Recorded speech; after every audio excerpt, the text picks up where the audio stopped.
Bonjour à tous, Simon Boisvert en compagnie de Mathias Brunet pour un survol de la saison 2013-2014 dans la Ligue nationale de hockey, saison qui commence mardi le 1er octobre. Alors, salut Mathias. Salut Simon, ou devrais-je dire Snake? Ben, les deux, oui, mettons. Simon Snake. Alors, Mathias, la question qui est sur toutes les lèvres des partisans du Canadien, c'est est-ce que le Canadien va faire les séries cette année? C'est la question qui brûle les lèvres à chaque année. Puis c'est une question qui nous pose beaucoup de difficultés parce que on ne sait jamais d'une année à l'autre. Puis même pour les autres équipes aussi, la parité est telle. L'an dernier, beaucoup de gens ne voyaient pas le Canadien en série, ils ont fini deuxième. Moi, je pense qu'ils ont les éléments nécessaires. Évidemment, je suis l'éternel croyant en Carey Price. Alors, je pense qu'avec ce gardien-là, avec Subban, qui est vraiment un défenseur dominant, et à l'attaque, on commence à avoir des vrais espoirs là, qui commencent à dominer tranquillement. Les Pacioretty, les Galchenyuk, et là, il y a les Gallagher qui s'ajoutent. Moi, je pense que s'il n'y a pas trop de blessés, le Canadien peut se qualifier en série. Ben, le Canadien, d'après moi, ça fait partie un peu des équipes mystères, dans le sens que ça ne serait pas surprenant qu'il fasse les séries, ça ne serait pas surprenant qu'il les manque. Moi, je pense qu'une équipe qui a un défenseur numéro 1 comme Piquet Souban, parce que je considère toujours que le défenseur numéro 1, c'est le joueur clé dans une équipe. Tant qu'une équipe comme le Canadien a un joueur comme Piquet Souban, c'est difficile de les laisser de côté. Par contre, j'ai pas aimé la fin de saison du Canadien l'an dernier. Il n'y a pas eu beaucoup de changements. Oui, Galchenyuk va probablement être meilleur. Oui, Subban, on peut peut-être s'attendre à une répétition de sa saison de l'an dernier. Mais si je suis obligé de te faire une prédiction, moi je te dirais que le Canadien, cette année, va manquer les séries. Il y a juste quelque chose que Carey Price a noté récemment, puis je veux y revenir aussi. Si le juge de ligne l'an dernier, puis là vous allez peut-être penser que c'est tiré par les cheveux, mais quand même, si le juge de ligne l'an dernier fait sa job et appelle pas le dégagement refusé, comme il aurait dû le faire, c'est 2-2 dans la série contre Ottawa, puis on sait pas ce qui se passe. Fait que c'est sûr qu'ils n'ont pas été extraordinaires en série, mais ça aurait pu tourner de façon différente. Quand je regarde dans la division Atlantique, si tu me permets, justement, tu parlais du Canadien en série, Boston, Détroit, on est pas mal, on se dit que ça va probablement faire les séries, ces clubs-là. Oui.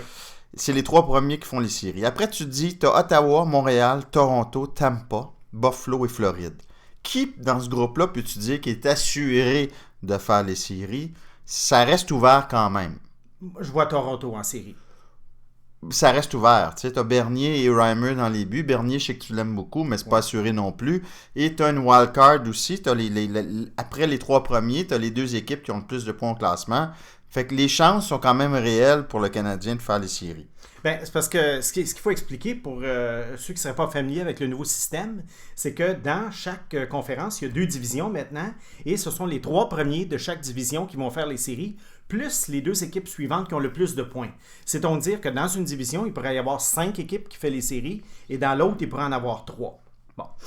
Ceci étant dit, continuer dans la même veine du Canadien, c'est déjà le 2e été de Marc Bergevin, sa 2e hors-saison qui vient de vivre. Et puis moi, cet été, en jasant avec les gens un peu, on dirait il commence à avoir un petit peu d'impatience parce que Bergevin ne donne pas le grand coup. Il n'y a pas eu de gros échanges à la Tyler Seguin, mais c'est sûr que Boston n'aurait jamais échangé Seguin aux Canadiens.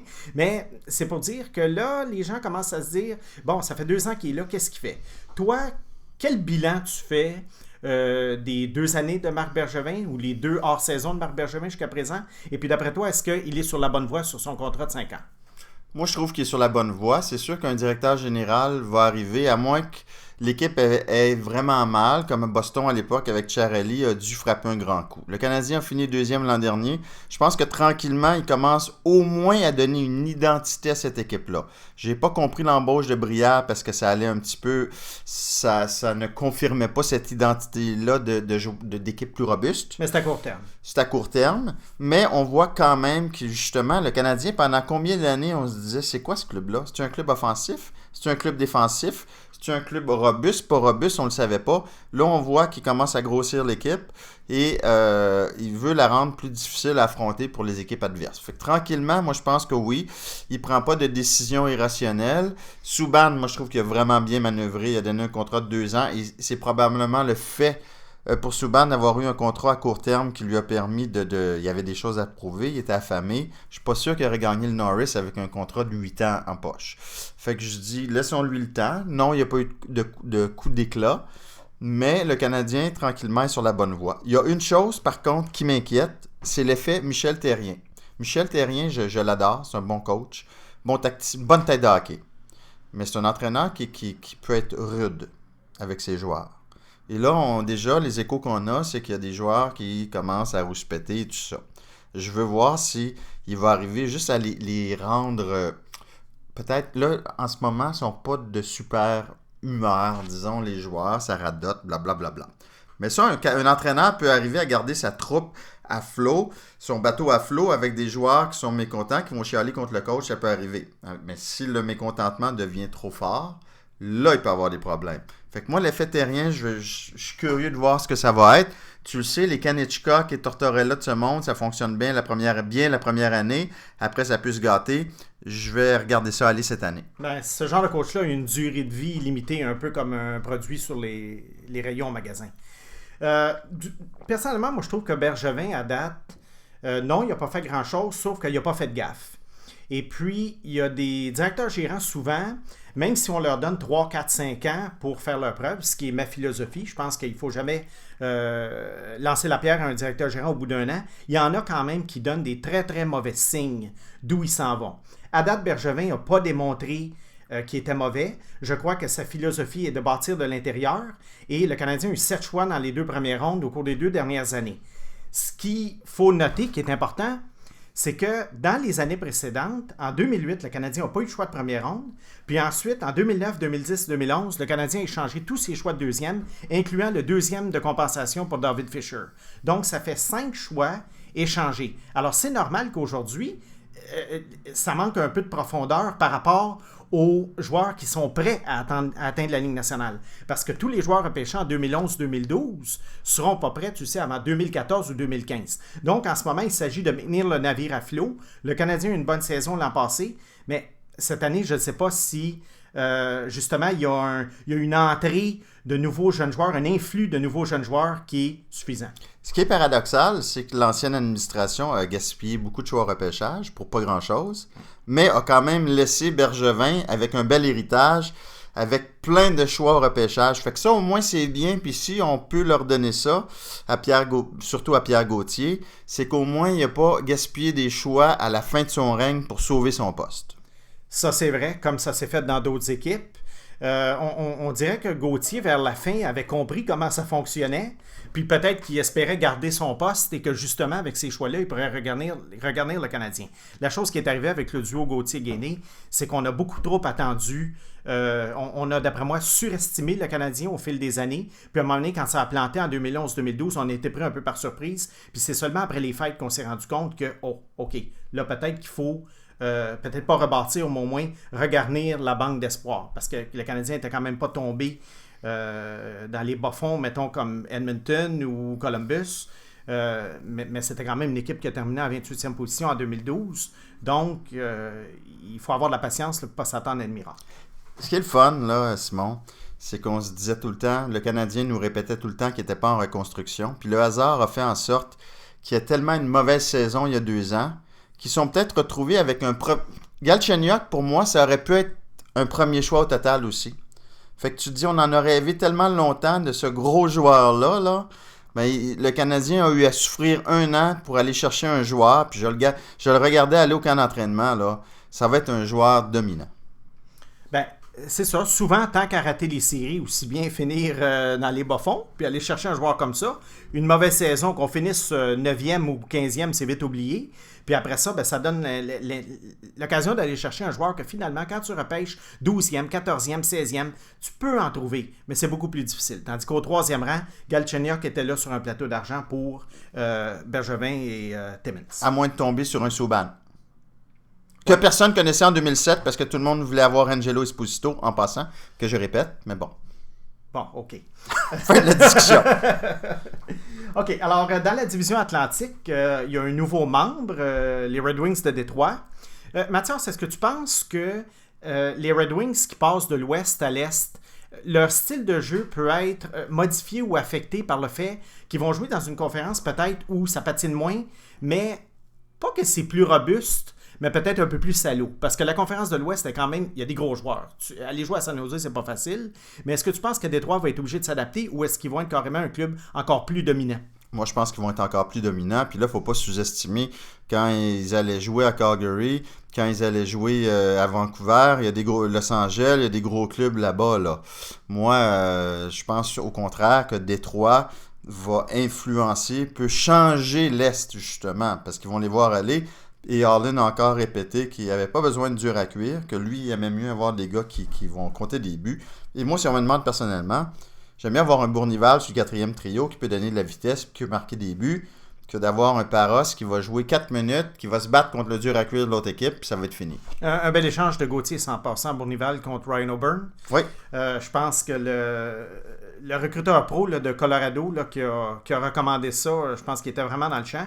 Puis, en même temps, c'est surprenant que Colorado se soit départi d'un espoir comme Bournival, qui, à ce moment-là, j'ai toujours cru que c'est un gars qui pouvait atteindre la Ligue nationale. Ça ne sera peut-être pas un marqueur de 20 buts, mais c'est un gars qui patine, puis c'est un gars qui est capable de faire un excellent boulot sur le 3e ou 4e trio d'une équipe. Là, Colorado, tu parles de l'équipe qui a échangé Chris Stewart et Shattenkirk pour aller chercher Eric Johnson et un choix de première ronde qui s'appelle Siemens, qui, on ne sait pas s'il va jouer dans la Ligue nationale. Ouais. C'est de Colorado dont tu parles, là. Ben, c'est le Colorado de l'époque, parce que, comme on sait aujourd'hui, le directeur gérant a été tabletté au rôle de Papras. Oui, mais c'est ce même Colorado-là qui a échangé pour Bournival. C'est ça. Ils sont capables de faire des gaffes. Je pense que c'est arrivé la même année. Par contre, ils ont échangé un premier choix pour aller chercher Varlamov. Oui. Et ça s'est avéré le 11e choix qui a été choisi à ce moment-là par Washington, Philippe Forsberg. Ouais. Mais ça a l'air qu'il fait des belles photocopies, fait que ça va bien aller maintenant pour M. Sherman. Alors, on va parler un petit peu des Sénateurs. Un club l'an passé qui a un peu surpris, qui s'est rendu en 2e ronde, qui a fait belle figure. Est-ce que tu penses, toi, que les Sénateurs, c'est un club sur la montée qui peut devenir à un moment donné une puissance dans la Ligue ou simplement une bonne équipe au cours des prochaines années? Bonne défensive, grosse défensive. Ça, faut le dire, là. Puis moi, je suis un apôtre des grosses défensives. C'est pour ça qu'on va reparler de Seth Jones tantôt, je crois. Ah oui. Mais pour moi, ce qui m'a impressionné en série, c'est de voir Oui, on les a vus en saison, mais ça paraissait encore plus en série. Ils sont gros, ils sont mobiles. Anderson, évidemment, est favorisé par la défensive, mais il a bien gardé les buts aussi. De là à dire une puissance, je ne sais pas. Et là, ce qui va être important, le gros facteur, Alfredson ne produisait plus comme avant, mais c'était quand même le cœur et l'âme de cette équipe-là. C'est un grand leader. Quand ce club-là va connaître des difficultés, je sais que tu ne crois pas à ça, toi, des bons joueurs dans la chambre, mais moi, j'y crois. Il y a beaucoup de joueurs à qui tu parles aussi qui ont toujours été en faveur de ces gars-là. Ces leaders, ça te prend des leaders positifs.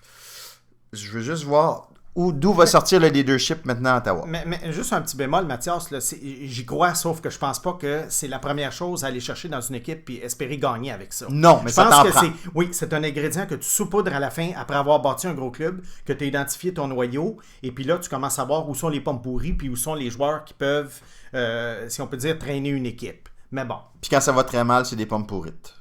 C'est ça. Quand ça va pas pire, c'est pourri. C'est ça.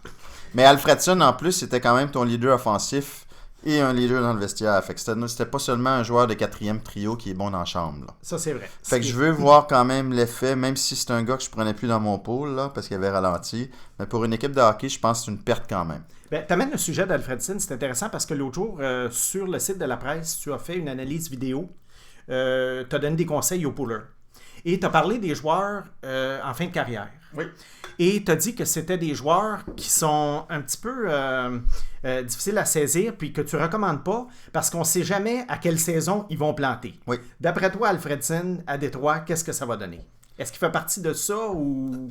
C'est une très bonne question. Moi, je suis un pooler prudent. Je ne le prendrai pas. Mais qui sait, avec ses copains, Zederberg et Cronwall et compagnie, il se retrouve presque en Suède, à Détroit. Une ville en faillite, mais très suédoise dans le monde du hockey.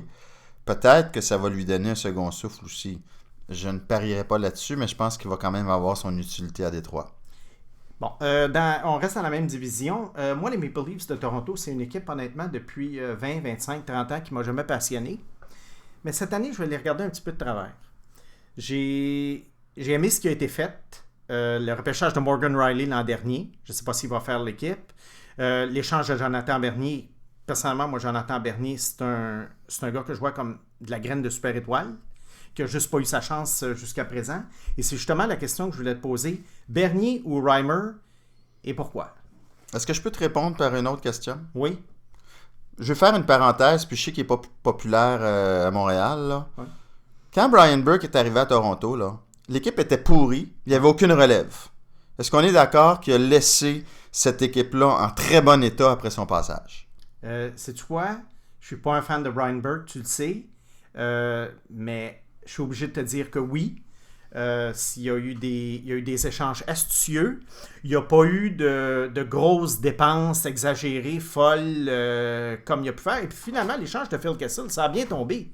Parce qu'il ne faut jamais oublier que oui, Tyler Seguin peut devenir un joueur étoile, mais Phil Kessel, c'était quand même un gars à l'époque de 21-22 ans qui marquait 40 buts.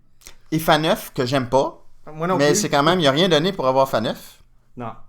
Alors, tu regardes ça, et Burke, partout où il est passé, à Anaheim, à Vancouver, peu importe, tout le monde dit qu'il était dans un contexte favorable, mais il a fait les coups d'éclat qui permettaient de relancer une équipe. Puis malheureusement pour lui, il a été congédié juste avant que ça commence à porter fruit, parce que les Maple Leafs ont quand même eu une bonne saison.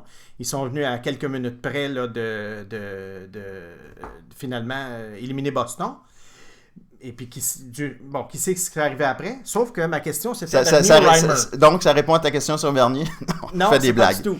C'est difficile à dire, mais je peux quand même te mentionner que Reimer a eu un excellent taux d'arrêt. Je sais qu'on en a déjà parlé de Reimer. Tu dis que c'est bon, contrôle des retours, puis que c'est un goaleux et tout ça. Il a quand même été numéro 1 l'an dernier, puis il a eu une bonne saison. Bernier a du talent.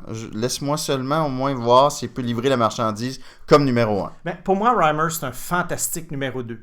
Un gars que tu peux mettre 30-35 matchs par année. Parce que j'ai toujours cru, moi, que donner les buts à un gardien de but 65-70 matchs par année, c'est pas productif faire ça. Il faut que tu aies un gars qui peut jouer un 30-35 matchs. Et d'après moi, un gars comme Reimer, c'est fantastique pour ça. Tandis que pour moi, Jonathan Bernier, c'est un candidat au trophée Vizina. Ouais, alors, on va peut-être commencer à avoir la réponse parce que ça fait 4 ans qu'il ne joue pas à Los Angeles. Si Reimer joue 35 matchs, là, on parle quasiment d'un partage. Ça commence à ressembler à un partage. Ton petit Bernier ne peut pas gagner le Vizina. Non, mais disons 50-32. Moi, je te le dis, que si je suis d'accord avec toi, je suis pour le partage et je pense que même une quarantaine de matchs là, de chaque côté, c'est que tu arrives en série puis ton gardien est reposé. 70 matchs là, dans le contexte actuel, là, je peux pas croire que les entraîneurs et les directeurs généraux croient encore à ça. Ben, d'après moi, c'est ce que Toronto va faire cette année parce que Bernier est quand même une quantité non évaluée. C'est parce qu'il jouait 10-15 matchs par année à Los Angeles. Bon, alors. Donc, donnes-tu la coupe à Toronto, toi? Non, mais je trouve qu'ils ont une bonne équipe. Puis je sais que ça va faire rager des gens ici, mais Mathias, tu sais, moi je suis objectif, là, je m'en fous là, de la ville où les joueurs sont. Je trouve que Toronto, il y a une équipe intéressante. Moi je suis objectif, mais c'est comme j'ai de la difficulté à... Malgré toute mon objectivité, c'est que Toronto, c'est Toronto. Je suis pas rendu là dans mon cheminement personnel encore pour les aimer. Moi j'aime la ville. J'aime ça aller là. Mais en tout cas, peu importe que j'aime ça ou pas, l'idée c'est que pour la première fois en 25-30 ans, les Maple Leafs de Toronto, je les trouve plus intéressants. Bon. Mais tu as raison, puis moi c'est Riley dont tu parlais abondamment avant le repêchage. Ah oui. Et je pense que c'est une espèce de Brian Leach en puissance. Là. Très bonne comparaison. Alors si on passe un peu Pouler, en passant. Oui. Si on passe un peu à la division métropolitaine, bon, il y a eu des changements là aussi, dans le sens que Columbus est rendu là. Columbus, je sais que tu es un grand fan de leur nouveau directeur gérant. Jarmo Kekalainen. En plein ça. Alors, où est-ce que tu vois Columbus cette année? Est-ce que tu les vois poursuivre dans la même veine que la deuxième moitié de saison? Ou tu crois que l'adaptation à cette division-là peut être plus difficile puis il va y avoir un relâchement dû au fait que c'est quand même pas une grande équipe, là?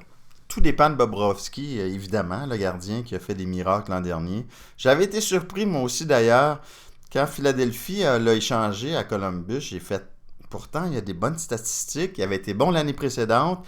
Ils vont chercher Brizgalov. Excuse-moi, à chaque fois que je me pose une question, je m'égare, là, mais ça va dépendre de Bobrovski. Mais en même temps, Columbus, puis je te reviens à la défensive, ils ont une bonne défense. Oui. C'est solide, là. Tu n'as pas de faiblesse. Non. Quand c'est rendu que ton... Ryan Murray est sur ta troisième paire de défenseurs, qui est un deuxième choix au total. Oui. T'as Jack Johnson, t'as Tutin. Ils n'ont pas de grosses vedettes, mais ils sont très bons de 1 à 7. Écoute, sais-tu quoi? Je vais surprendre certaines personnes, mais ça va être une des bonnes défenses de la Ligue. Je pense que je suis d'accord avec toi. Je suis d'accord avec toi. Puis Philadelphie qui se cherche des gardiens depuis des années. Alors, peut-être qu'à Philadelphie, c'est pas nécessairement le gardien le problème, mais peut-être la défensive. Hein? Aussi, Stride va les aider en supériorité numérique. Ça, on s'entend là-dessus. Mais défensivement, ça risque d'être plus difficile. Mathieu, je vais t'amener sur New Jersey, vu qu'on est dans la division. Je pense que la saison va être longue et difficile pour les Devils. Ils ont fait une opération rapiessage cet été sans précédent avec la perte de Kovalchuk. Ils ont signé un paquet de vétérans. Parisé était parti l'an dernier. Là, Mathieu, tu vas m'expliquer une chose. Comment ça se fait qu'en 2012, lorsqu'ils ont été pénalisés pour le contrat de Kovalchuk, ils avaient le choix d'abandonner leur choix de première ronde en 2012, 2013 ou 2014? En 2012, ils se rendent en finale de la Coupe Stanley, donc ils ont le 29e choix. Quelles étaient les chances que dans les 2 années subséquentes, le choix soit pire que ça? Sérieux, parlons d'une crampe au cerveau, ou je le sais pas. Peux-tu imaginer, il leur reste 2 ans, là? Non, c'est cette année. C'est la dernière année? Il a perdu le choix en 2014. Il a perdu le choix? Imagine s'il finit 30e. Il y a 29 choix de première ronde cette année, là. Il n'y en aura pas 30, il y a 29 choix de première ronde. Ils ont abandonné leur pic.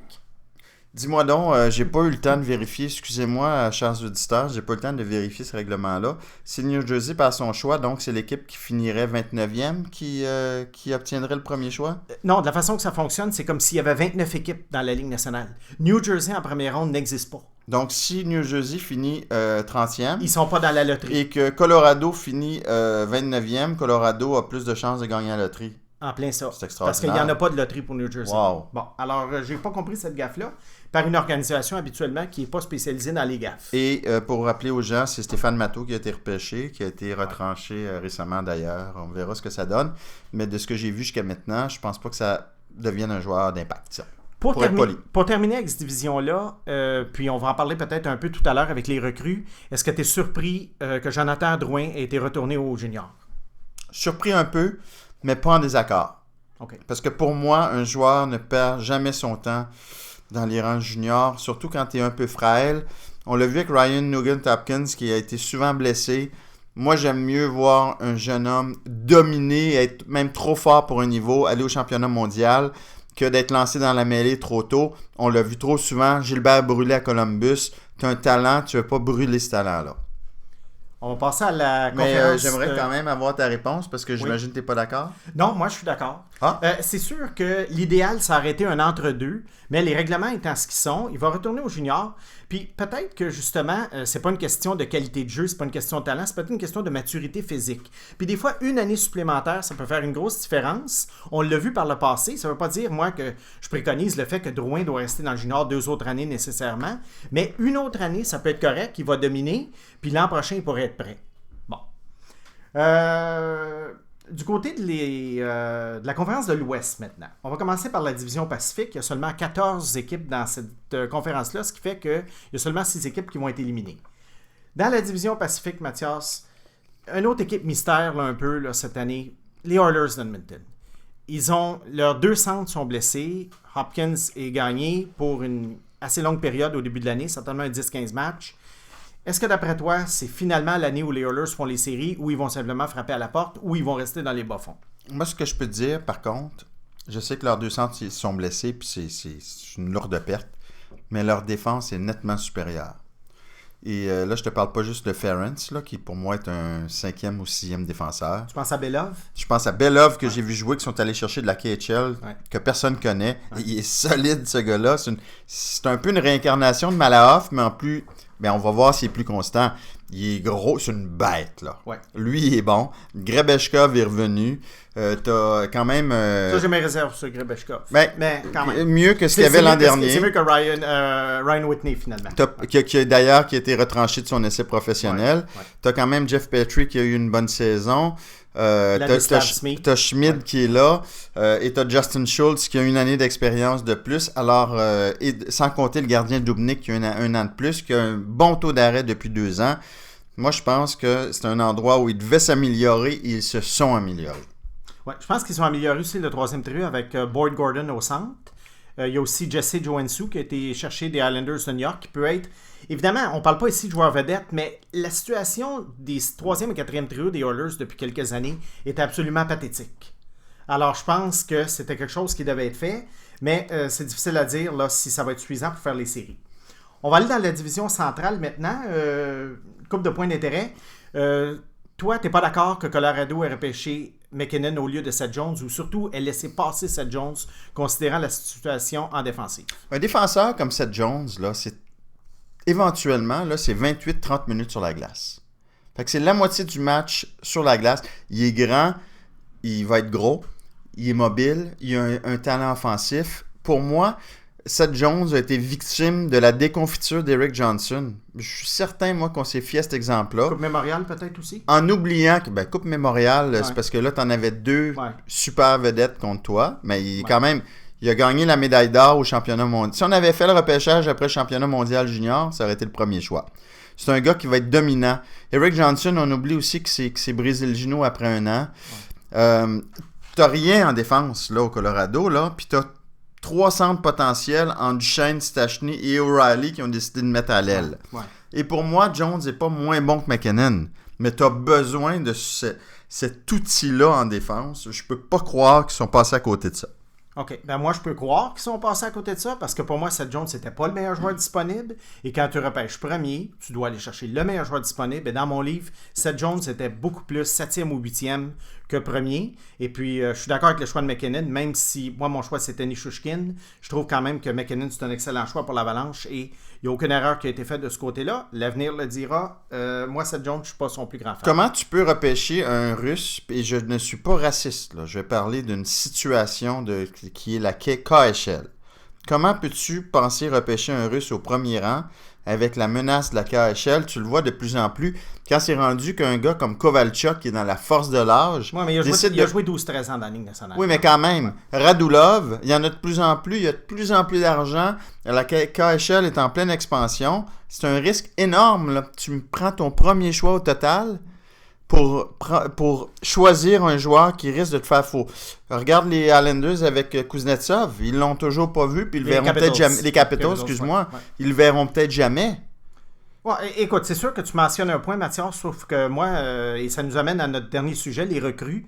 Moi, je suis absolument émerveillé par Nichushkin. Et d'après moi, ça va être la recrue de l'année. Pas seulement par son talent, mais par le fait aussi que physiquement, c'est un homme. C'est un gars de 18 ans qui est capable de transporter 2 défenseurs de 25 ans de 200 livres sur ses épaules lorsqu'il monte au filet. Et ça, c'est très, très, très, très rare à cet âge-là. Et alors pour moi, il est fin seul là, dans la course au Trophy Calder, surtout qu'on sait, d'après ce qu'on a entendu dire, qu'il va avoir de la glace à Dallas. Il va jouer avec qui là, pour l'instant? Là? On parle du deuxième trio avec Cody Eakin, pour le moment. Ah, je pensais que c'était le troisième trio, ça. Ouais, ben, ça parce que là, tu as Chiasson, Orkov et Whitney qui est le deuxième. Tu sais, les trios, là, après une période, ça change. Oui, mais en supériorité numérique, là, c'est certain qu'ils vont envoyer le trio de Whitney puis le trio de Séguin. Bon, dans les autres... Non, mais quand même, là, on est en train de développer quelque chose, là. Tu penses que Nichushkin va passer... Moi, j'espère que oui, mais... Moi, je pense qu'il va jouer 17-18 minutes par match, avec du temps de jeu de puissance. Alors que les autres recrues n'est pas vraiment certain. Barkov en Floride, on pense qu'il va jouer, mais combien de temps il va jouer? Toffoli à Los Angeles, que j'aime bien. Vient d'être rétrogradé, d'ailleurs. Alors, mais ils vont le rappeler à un moment donné, mais quand même. Philippe Forsberg à Nashville, qui a connu un bon camp, mais est-ce qu'on va le faire jouer? Tu sais, c'est toujours les points d'interaction avec les recrues. Puis quand on fait des poules comme ça, c'est la question que les gens se posent. Est-ce qu'ils vont jouer ou est-ce qu'ils vont pas jouer? Je suis un peu déçu que tu me demandes même pas qui va être ma recrue de l'année, mais bon. C'est peut-être pas. Je m'en allais là. Je l'ai passé un peu. Il y a Sean Monahan à Calgary aussi. Ouais. Mais bon, on parle pas ici d'un grand. On parle plus d'un joueur complet qu'un grand marqueur. Et il y a le Jacob Trouba à Winnipeg, qui est un super défenseur, peut-être même un trophée Norris dans l'avenir, ou au moins finaliste dans les prochaines années. Les auditeurs ne voient pas mon petit sourire, mais tu viens de répondre à ma question. C'était ton choix? Oui. Et même si on ne choisit pas souvent des défenseurs, en fait, il ne l'aura probablement pas parce que justement, c'est un défenseur. Mais pour moi, c'est la recrue qui va avoir le plus d'impact cette année dans la Ligue nationale. Avec Seth Jones. OK. Alors, Seth Jones, on va passer à un autre appel. Mais pour Trouba, je dois dire que je suis d'accord avec toi. J'adore ce joueur-là depuis que je l'avais vu à Plattsburgh il y a quelques années pour le programme national américain. C'est un joueur qui va être dominant. Puis là-dessus, je ne peux pas te contredire, ça va certainement être le meilleur défenseur recru cette année, à moins que Morgan Riley fasse l'équipe, mais ça serait surprenant.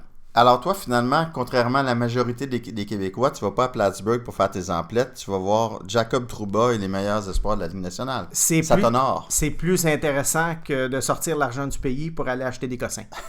Alors Mathias, je te remercie beaucoup. Ça me fait plaisir. Merci à tous d'avoir écouté et puis à la prochaine. On se revoit bientôt. Ben oui.